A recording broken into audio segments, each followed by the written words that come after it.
Hey everybody, welcome back to this edition of Poor Man's Guitar, and I'm poor. I hope they let me out of this asylum today so I can go for a walk. But anyways, in our last episode we were talking about the C major scale, and I showed you the two kind of common ways to play it. My preference is a 3-note per scale, and I'm going to now show you, and there will be a diagram up to show you how now to start noodling around with the C major scale. I want you to kind of go all over and see where you can do this scale everywhere. Like for example, I showed you did I show you this one, right? And I also showed you the 3-note per scale. So what I want you to do is remember this 3-note per scale pattern, okay? So 1, 2, 3, down one string, 1, 2, 3, it doesn't matter where I'm starting, and then just go down one string but slide up a fret. Then up.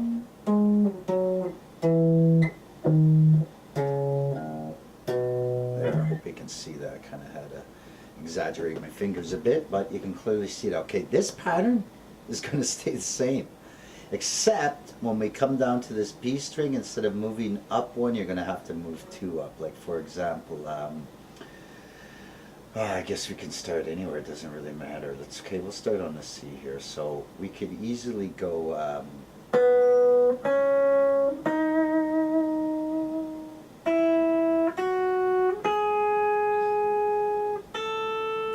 nope, didn't work. Why?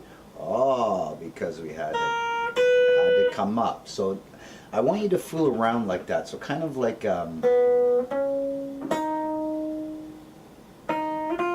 no, that didn't sound right. So let's try this. Wait, B string. I gotta go up one because it's up one from the other strings. Oh yeah. So the pattern's got to go up one where that part in the pattern is. So remember, it's 1, 2, 3, 1, 2, 3, right? Is our pattern. But because it's a B string, that pattern doesn't hold on that string. We got to move up one. So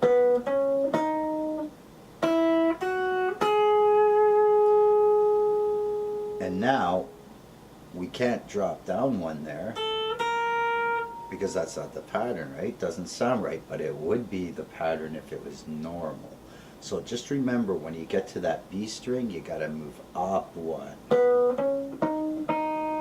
Nope. Yep, that sounded normal. Oh, there we go, got it.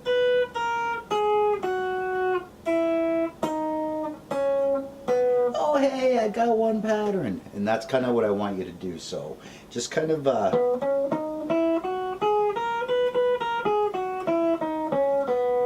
I mean, just I want you to noodle around to see where other patterns. So here's another little pattern. So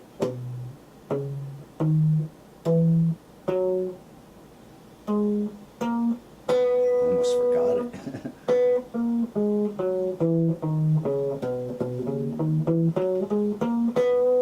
So basically, you're going to see from the chart where you have whoops, where you have all your C's, right? You can even do a scale here. A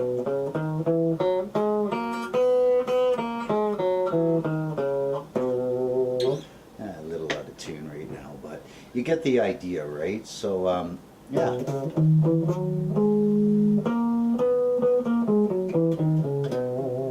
So you'll see that finger pattern is going to pretty well hold everywhere. So I'll show you on here. So look how the finger pattern is going to hold, but when I get to that B string, so kind of sit here and go, well, how do I do this? I remember that finger pattern from up here.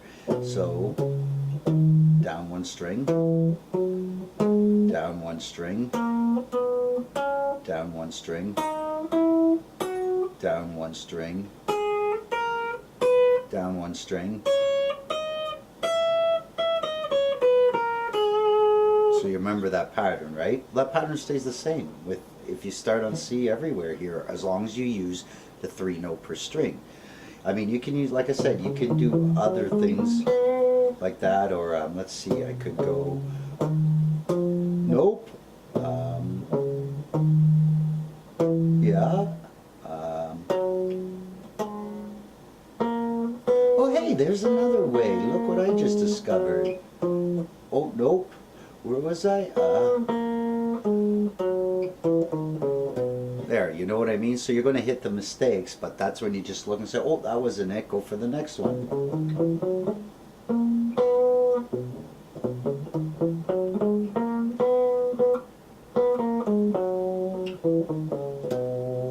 So you see what I mean? So that's what I want you to do. But anyways, let's get back to what I was showing you here. So if we were going to go 3 notes, oh, hi Mr. Smudge. If we were going to go, that's the cat. If we're going to go 3 notes per string, so remember the pattern, but how can the pattern stay the same, Ian? You're only on 5 strings now. Well, it does. You just continue, it's like it stacks on one top of another. It's like it's on a Ferris wheel, just going round and round like that. So you're going to go 1, 2, 3, 1, 2, 3, 2, 3. Ah, but we're at the B string. So we know the pattern has to shift 1.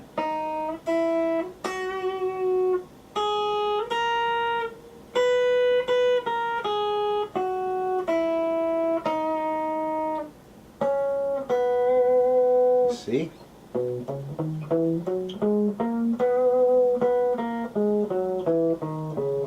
Then if we want to continue it, but we know it's the B string, gotta shift 1. We can't continue where it would normally continue because it's B, so we shift 1.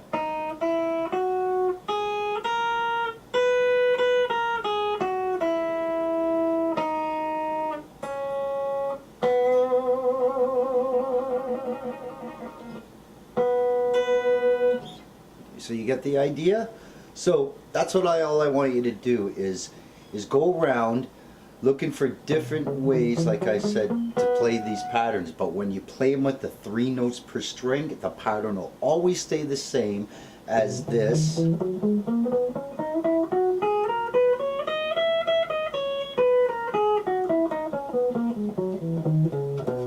Okay, so that always stays the same, that pattern. And you'll know this pattern from the previous videos, so I don't really want to explain it again. I've showed it, right? So the pattern, I'm just starting on the C. That's all I'm doing. You could play this pattern on the E if you want it, but then it's open, right? So you'd be like that. But I tend to stay away from teaching the open because close is a lot easier to kind of embrace with visual sighting and stuff and feelness and where finger positions are. It's kind of, I kind of leave usually open things to last. So like I said, you can do it from F. And then keep continuing if you want, you know what I mean? So whatever, it doesn't matter where you start this pattern. It's just the key you're going to be in, okay? So what I want you to do, excuse me, is once you familiarize yourself with going everywhere like that where the C's are, you'll see in the diagram where our C notes are, so forth, right? I want you to now try it with another letter, or sharp, flat, whatever you want. So let's say A sharp or B flat, okay? So we're going to try that pattern here.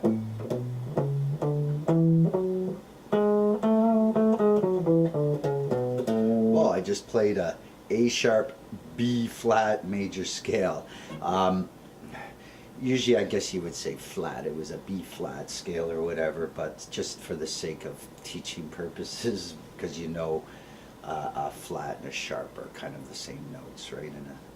In a sense, without getting into serious high-end technical detail, which makes no matter to anything.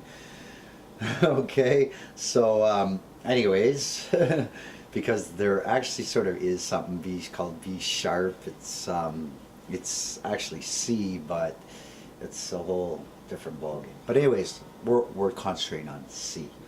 So C, the C. So look at the diagram, look where all these C's are, and then start trying to figure out where's another C. Okay, there's a C there when I do it. Is this a C? Oh, it is. What do you know? They sound the same, you know, and then...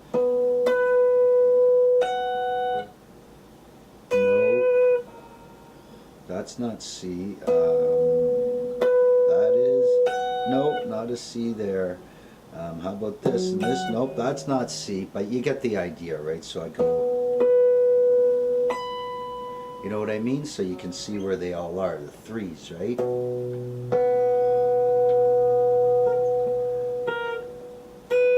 I can't reach.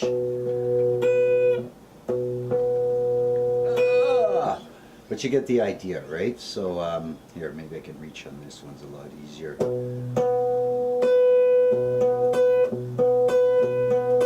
you see, now I know where 3 C's are. But really, you know where there's 4, because down there, there's 1 too, right? So look where all the C's are. Look what kind of do, re, mi patterns you can play. You know what I mean? But remember, when it comes to that 3-note per string, no matter where you started, the pattern's always going to stay the same. So like I said, it doesn't matter where we start, C or you move to D, wherever. It doesn't matter. That's just what's going to determine what scale you're actually playing. For the majors anyways, okay? But right now we're concentrating on C. So B string, got to move that fret up 1 for the pattern to stay the same. Remember. Okay, so now once you're done all that, like I said, start choosing other areas to learn it. So just choose other places. If you don't know the notes, it's all right, because our next lessons from this are now going to be where are the notes. I just want you to get used to some patterns and stuff first, and we're just going to start with the C, because the C is really all natural notes. There's no sharps or flats, so it just makes things a little easier. Okay, and I guess that's about it, I guess, really. If there's anything you might not understand or I ramble too fast, definitely leave a question. It's definitely okay. Yeah, but anyways, okay, see you in the next episode, and don't forget, you can check out the tips and tricks too, you know, tricks that save the day type thing, okay? See you guys later. Bye-bye.